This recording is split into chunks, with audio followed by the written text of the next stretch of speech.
Hello and welcome to Obinna TV. So for now, I like to look at the top issues in Kenya, in Africa, and in America and around the world. So for now, I like to begin. What next for Kenya's urban radio? What next for Kenya's urban radio? So basically, you have Kenya. Basically, you have I think Eric Latiff moving from Spice FM to Nation FM. So basically, this will mean that he will get to be to take the situation room from Spice FM to take over to Nation FM. Remember, Nation FM had been closed from 2016 to 2021, and I think that is the future of urban radio. It's all about talk shows. It's all about commentating, and that's why I think.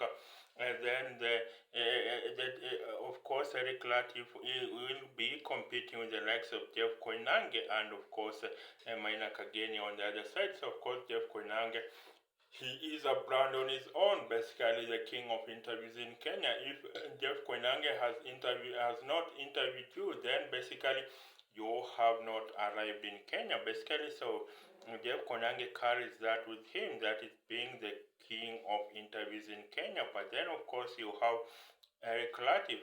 So he had his co-host, this Ndu Oko, and of course, Nduoko and City Muga. So of course, maybe they are going to go and be and give his give the morning show some little leg up. So of course they are going to take over to Nation FM. So basically, this leaves the Standard Media Group again training talent, but is not able to retain that talent. So the Moy family-owned company, that is the Standard Media Group, is undergoing a lot of turmoil. So basically, this is something that I think. Maybe it was the pioneer private station in Kenya. Remember, even the Standard Group is a Standard newspaper is more than 100 years old. It was founded in 1902, and then of course you had the KTN being founded in 1990. So basically, it was a private station. It is the one that brought in Channel O, that is KTN. If you remember, then it tried 24-hour news programming. Of course, it was not the first. The first 24-hour news programming station was K24, but then they found that Kenyans really did not want to watch news for that long in a day. But it's just simply because they are competing with the likes of BBC and CNN. But for BBC and CNN, remember, they have, I think, about 7 timelines. They operate in 24 time zones. So basically, when it is morning here, it is evening in Japan. So basically, they operate in those time zones, and that's why for CNN and BBC, then they can repeat news all day. So basically, they repeat just 4 or 5 items in news. They repeat it the whole day, and then they make it preferably. They say that is what is going to be in the news the whole day, but that is not what is happening. What is happening basically is that you cannot repeat 4 or 5 items of news in Kenya the whole day. I think KTN did not find a suitable news. Maybe it should have gone for local news, but it regurgitated the same old national politics of news. That's why then it did not do so well. So maybe it should have hired more reporters to go down to the village so that it gives us the real feel on the ground. But it didn't do that, and so that's how KTN News 24 news programming came across. So then came Space FM with the Situation Room, basically a talk radio 4 hours straight of talk radio, nothing, no music at all. And I think a lot of middle class Kenyans really were fed up with the relationships topic on topic on I think on Classic 105, but for a lot of people, the middle class who are interested in the deep issues of the day, they were fed up with lots of relationships topics, and so that's why when and then Space FM came along, it was a breath of fresh air. So basically, I think. This is a competition for the morning ratings in Classic One for Spice FM, a competition for the morning ratings, and I think that's why then it is able to draw in so many listeners. So I think for Eric Latiff, of course, he's going to get a salary increase. Yes, he's going to get a salary increase. But I think I don't think whether it will match that of Jeff Koinange. Remember, Jeff Koinange is single-handedly carrying on Hot 96 on his back. You have his co-host, and not his co-host, but of course the co-host is Patrick Igunza, where they try to teach Jeff Koinange some Kiswahili. I still don't know whether he really does not know Kiswahili or maybe he's just pretending so that to get the views. But remember, I think his fellow host on Hot 96, Aziza Hashim, says that basically they cannot, if you want serious news, then basically her show is all about Udako. Her show is all about gossip, the celebrity gossip. If you don't want that, then you can wake up in the morning and tune in into Jeff Koinange show. I think what we need, what Kenya needs, is a 24-hour talk radio. I think we need a 24-hour talk radio that talks about the deep, deep issues of the day. I think that's how we're going to solve the deep issues of the day. Look at all the things that are happening in the country. Look at all the abductions. Look at the abductions of the government critics. Look at the near taxation to death. Look at the disappearing companies in Kenya that are disappearing, are closing shops. These are the deep issues that we need to be talking. So, of course, there are two ways you can look at issues. First of all, you can't bury your head in the sand. So, basically, Kenya is a TV market. A TV market is defined by basically that people have so many problems, so they choose entertainment to escape their deep to escape the problems that bedevil them. Kenya, along with some countries such as Mexico, it is a TV market. We face so many problems. That's why then people don't want serious content because they are from industrial areas. They have carried bags of cement the whole day, bags of flour the whole day. So they just want entertainment. That's why entertainment is a huge business in the country. And that's why stations such as Classic FM come in. Basically, they are not even about relationship advice, it's just for entertainment content. And Kenya is a TV market, so basically, we don't want to confront our issues, we just want entertainment. Then we just want entertainment so that then we can just basically escape from this hole that is Kenya. But I don't think that is going to be, I don't think that can be sustained. We just have to confront our goals and look at the way we can project that is the deep issues of the day. And I think if we do that, then the country will be on a very safe trajectory. So that's it about Eric Latiff moving over to that is a Nation FM. So basically, I think the purpose of social media is breaking the news, and then of course mainstream media is just to confirm the news. So of course, KTN will train the talent, Standard Media Group will then train the talent, then the other media stations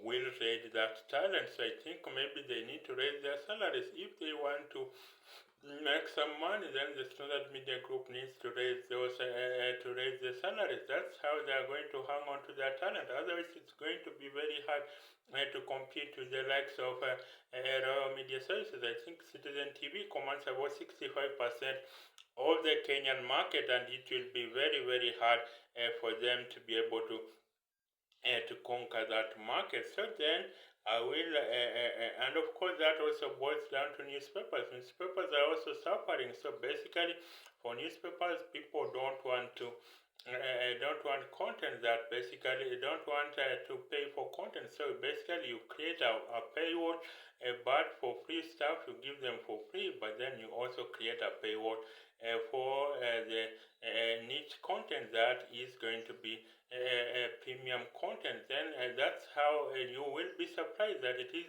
niche content newspapers that are racking up subscriptions. Basically, you can imagine it is the Wall Street Journal that has millions of subscribers, and not general reader newspapers such as maybe the Los Angeles Times. So basically, I think the niche newspaper content such as in business and finance, I think the average net worth of a listener on of a listener in of financial of a reader of Wall Street Journal is about $7 million. So you can imagine. So I think maybe for Nation and for Standard, they need to tire up content that is both for people that want the general reader stories for celebrity and political gossip, and then have niche content for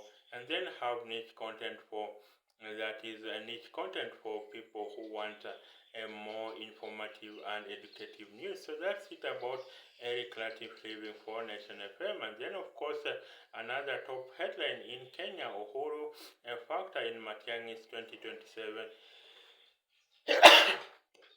We have another factor in Uhuru factor in Matiang'i's 2027 bid. So basically, Fred Matiang'i is going to vie in for the presidency in 2027. Remember, Fred Matiang'i is a crisis mode of a leader. A crisis mode of a leader basically is a leader that comes in when there is crisis. So basically, they could also be transformative, but a crisis form of a leader comes in when the things are so bad. The situation is so bad now, they come to clean it up. That's what a crisis mode of a leader is. And if you could remember one example, John Pombe Magufuli of Tanzania was cut from the same cloth as Fred Matiang'i. So these sort of leaders come in when things are so bad, things are going haywire, things are going south, then they come clean up systems. So they are not necessarily transformative, but they just come to clean up the system. And of course, they are not many visionary, they are practical in nature. So you would think a crisis mode of a leader is practical in nature. So that's the hand side of Fred Matiang'i. Fred Matiang'i is best remembered. He came to the limelight during his time as the Minister of Education. So when he was the Minister of Education, basically, he reduced the number of L's. He set, I think it is NEC, he instructed NEC to set up a serious marking timetable. I think it was the 2016 KCSE candidates. The A's were reduced from about 2,000, from about 3,000 A's to all the way to just 141 A's. I think they were among the lowest. Maybe that goes all the way back to the early 1990s. That was when there were so few A's in the early 1990s. In the early 1990s was when there were so few A's. So I think during the Fred Matiang'i's era, there were just 141 A's. You can imagine, only 141 A's. Some schools in the previous year had over 200 A's, but then during the era of Matiang'i, they could not manage even 5 A's. So that's what Fred Matiang'i is most remembered for, cleaning up the education sector. Of course, when you perform in a ministry well, then the likely docket you are taken to is the Interior Ministry. I think it, along with the Treasury, it is the most lucrative, it is the most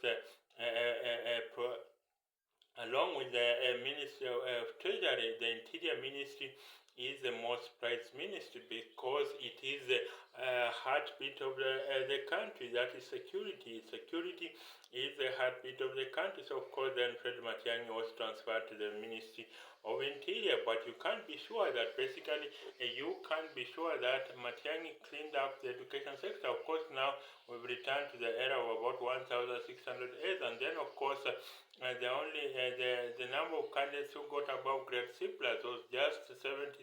So out of the nearly 1 million candidates, or maybe 500,000 candidates, only 70,000 got grade C plus and above. Of course, some people will think that maybe you shouldn't fail these students so much because, but I think for Fred Matiang'i, all the 70,000 students got to go to university. So you can imagine that during Matiang'i's era, the parallel degree essentially was scrapped off. That's comparing to this year's grades where there were about, I think this year there are about 2,000 A's, and I think about 246,000 students scored the minimum university grade over C plus and above. So that means a school such as Lugulu, whose results were withheld, a school such as Lugulu, I think it had its grades, I think 672 out of 676 students, candidates from Lugulu, I think they got the minimum university entry grade of grade C plus and above. So that's 672 students. Of course, now for Lugulu, only 4 students did not get the minimum university direct entry grade over C plus. So that's why then the results of Lugulu girls were withheld. They are awaiting verification. So then they were released after the politicians from the area, I think led by Governor Ken Lusaka, and I think MP Didbas Baraza, who wanted the results of Lugulu girls release. So basically, you can see that in a school, getting a 672 out of 676 as I think during the era of Matiang'i, he could have protested the results. So that's how Matiang'i came to the limelight in the education ministry. That is a crisis mode of a leader. So that's what Matiang'i is made of. And remember, they didn't see eye to eye with President William Ruto because I think President Uhuru Kenyatta had assigned him a coordination of government ministries. So that in effect, he was the prime minister during President Uhuru's tenure. So basically, coordination, national coordination of ministries. It was a very mouthful of a role. Of course, in simple terms, he was just basically the prime minister. And so, of course, President William Ruto, then Deputy President, the allies did not take it kindly that their roles had been transferred to Fred Matiang'i. But of course, then he will come back, he will contest for the presidency. That is Fred Matiang'i. He will contest for the presidency, and of course, then that will mean clashing with his former superior. Remember the 48 laws of power. You cannot outshine your boss. So, of course, when the reality for Fred Matiang'i was for Uhuru Kenyatta, not for William Ruto, of course, you had then Fred Matiang'i saying politicians were wash-wash business. I don't know whom he was referring to, but those fingers were pointing to some very powerful individual who was washing out his campaign money when he thought that maybe President Uhuru would block his money somewhere, would block his money. Then I think the rule was that he went to a bank and basically came out with about 4 or 5 lorries of cash, worth of cash, and then kept it in his compound. That's a very powerful person in the Uhuru regime. So basically, you can imagine now Fred Matiang'i is going, and remember, President Uhuru had said that now come out and fight for the Gen Zs. That's what President Uhuru had said. Come out, Gen Zs, come out and fight for your rights. Don't wait for your rights to be trampled alone. So of course, Ruto allies have seen this is a war chant from President Uhuru Kenyatta. So that's it. Then in Africa, Cameroon's President Paul Biya is going to contest for the election for a 7th term. So you can imagine. So what is wrong with African leaders? This Cameroon president is going to contest for the election for the 7th term. So what will happen to the country? So the president is so much invested in power that they contest for the presidency for a record seventh term. So basically, Cameroon's President Paul Biya is going to contest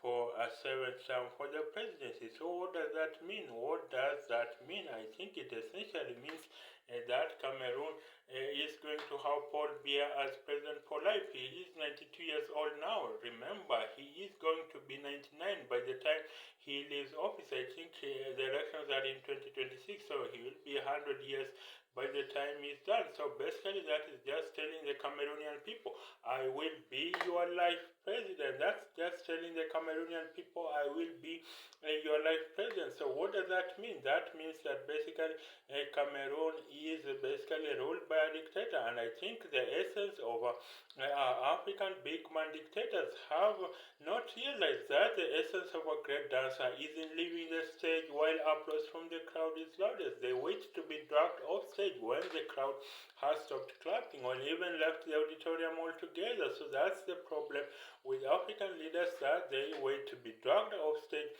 when the audience has stopped clapping or even left the auditorium altogether. And I think that is not something this is not really something that I think we can laugh on. I think Cameroon's President Paul Biya is going to contest for the election for a 7th term, and I don't think really that it augurs well for the country. It doesn't augur well for Africa that we have a dinosaur leader. So what could Paul Biya do for Cameroon? He has not done for the last 42 years. Why wouldn't he have done such those things that he wants to do as president. Remember, before he was president, he was a prime minister for 7 years. So what is he going to do now that he didn't do when he was prime minister? So I just think that basically this is something that I think we need to really be assured that basically this is not the time to be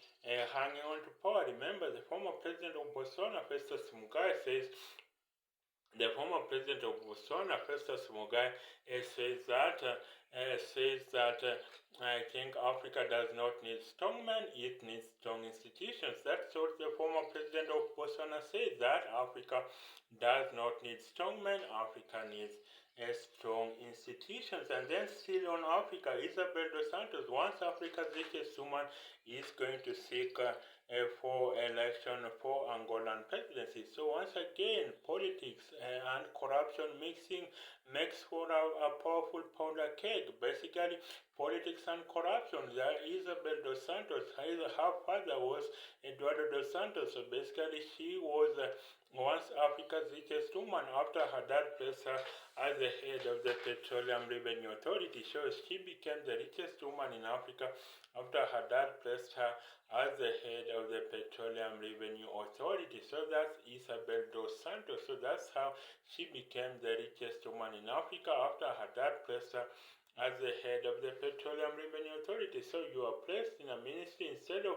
collecting revenues for the country, you divert it into your personal bank accounts. And remember, it was a Portuguese bank that was helping her. So for every mega corruption scandal in Africa,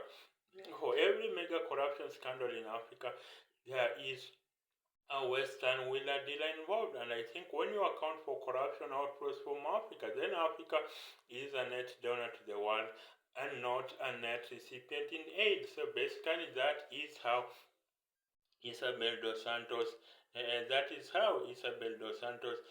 became the richest woman in Africa. Of course, he is saying it is politically motivated. That is the current president, Joe Lorenzo. Lorenzo is following her basically out of political witch hunt. So, of course, but she must accept, she must return that money back to Angola. So that's it about African perspectives. And then in ideas, I'm asking, can a company have the resources of a multinational but yet have the speed and agility of a startup? That is, can a company have the resources of a multinational? Can a company be large but still agile? So you had Nokia and Motorola, they were the market leaders in feature phones, that is Nokia and Motorola, but they did not transition to be the market leaders in smartphones. That was taken out by the likes of Apple and Samsung. Then, of course, IBM was the personal computing hardware maker and leader. Basically, IBM,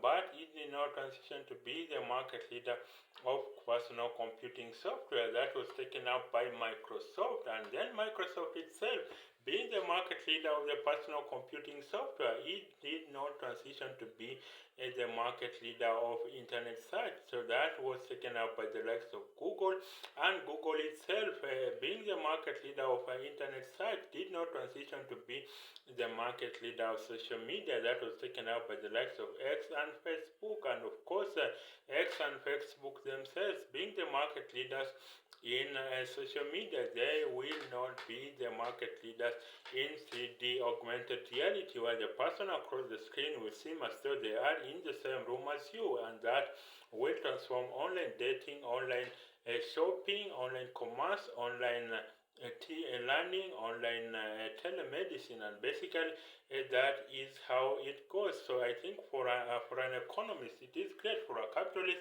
it is great that a company, no matter how big, no matter how $1 trillion of a company, the fact that a company can be taken down by a small nimble player, that shows capitalism is working. It is reassigning wealth, and so basically that shows that capitalism is working.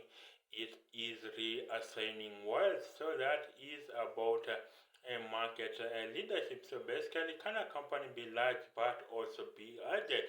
But I think for a business leader, they are really stressed out that even though they could be having hundreds of billions in cash reserves, in cash balances, but that their market incumbents, their market leadership can be torpedoed, can turn upside down. Then that shows that really, then the days that shows that then they can really be.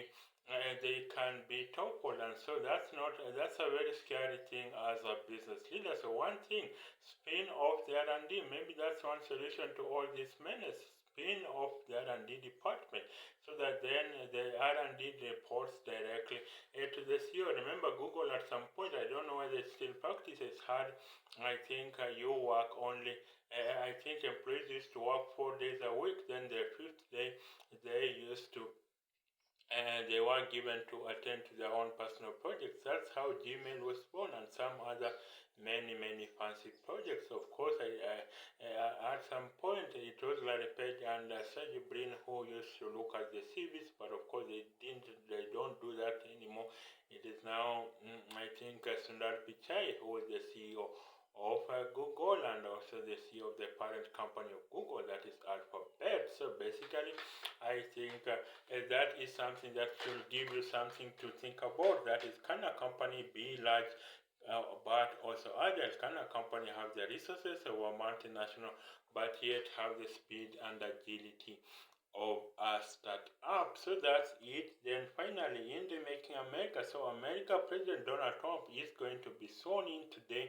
If you are going to watch this video after he has been sworn in, maybe it will already have happened. So basically, today is Donald Trump's inauguration. So what can we expect from a second Trump presidency? I think, of course, he has rescinded the decision to ban TikTok from America. So of course, a lot of young American folks are happy. A lot of 170 million users of TikTok are happy that Donald Trump has reinstated back TikTok. He will sign an executive order rescinding that ban on TikTok. Of course, Trump got a lot of young votes, and so basically he says that basically 20, 30 years from now, he will be remembered as someone who restored America's lost glory. That is what President Trump will be remembered for, as someone who restored America's lost glory. So basically, Donald Trump is going to institute a measure such that Donald Trump is going to institute a measure such that then there will be, I think TikTok will function in America. I think, of course, there is concern that China is spying on Americans' privacy data, courtesy of its parent company, ByteDance, and I think that is something that Donald Trump is acknowledging. At one point, Donald Trump had also said that TikTok should be banned, but then he came around. He also has a TikTok account, so basically he came around when he saw, I think, that a lot of young people on TikTok. So basically, I think a lot of small businesses use TikTok to market themselves, to market maybe they imploding on him, that the creators on TikTok will lose their livelihood. So maybe that's why then he came around. So basically, so you have two competing interests. On the one hand, you have Americans that say TikTok is aiding their small businesses. It is bringing incomes, the creators plus the small businesses. And then on the other hand, you have concerns by the American government that China is spying in on American private data. Privacy matters, about espionage, about spying. So basically, because the parent company of TikTok is ByteDance, and ByteDance reports to the Chinese Communist Party. So basically, these are some of the things that China-America relations will have to go through. Of course, there will be trade tariffs on such things, but of course, the solution that was being proposed was TikTok to sell to an American company, but of course, then that was not agreed. So, of course, TikTok went off air for just a few hours, but then returned after Donald Trump, in a campaign rally, said in an executive order he will send an executive order to stop the ban of TikTok. So basically, that is how strenuous the relations between United States and America is. That's how strenuous the relationship between the United States and America is, and I think That's how strenuous the relationship between the United States and America is, the United States and China is. So we'll just wait to see whether TikTok will be banned in America. So that's it for now. So of course, what will Africa expect from a Trump presidency? What will the world expect? I think America will just pull back. It will pull back from the world and focus on its own internal challenges. I think, according to a BBC commentator, the greatest foreign policy challenge of America are its own internal problems: a disappearing middle class, a democracy that is wobbling. Even though Donald Trump is being elected now, remember 4 years ago, the J6, January 6th, basically a group of his supporters stormed the Capitol and attempted to stop the certification of the Electoral College win of Joe Biden. So basically, America right now is also going to has to deal with a disappearing middle class, racial hotlines, democracy that is wobbling. So basically, America has to deal with all those things, and if it happens, so then America could really be. I think it will isolate itself, but then I think through Donald Trump, the foreign policy they are going to deploy is peace through strength. I think that's the foreign policy America is going to deploy, and that is peace through strength. So they want America to be so powerful that other countries will fear around playing around with it. I think that's the foreign policy that Donald Trump will be campaigning on. That is peace through strength. That is America to be so powerful. The age of I think Donald Trump calls the age of glorious America, so that then America would be very powerful, so that then people cannot joke around with him. So in under 12 hours, it is 8 a.m. in Bidi Farm in Kitale, Kenya. It is 8 a.m. 9 a.m. So in under 10 hours, Donald Trump will be sworn in by January 20th noon Eastern time. Then basically Donald Trump will have taken the reins of power in America. So that is peace to strength for Africa.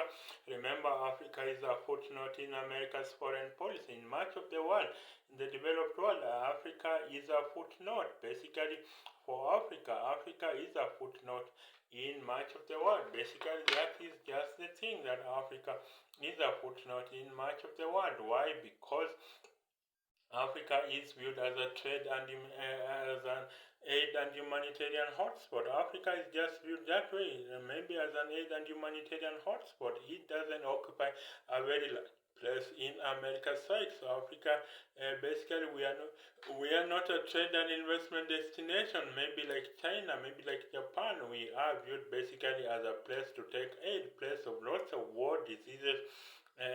A lot of strife. That's how Africa is viewed. So it will not be a key policy desk maker. Look at the president. They always visit Africa when they are out of power, when they are just about to end their terms. That's how they visit Africa. The likes of Bill Clinton, George W. Bush, the likes of Obama, and now even Joe Biden.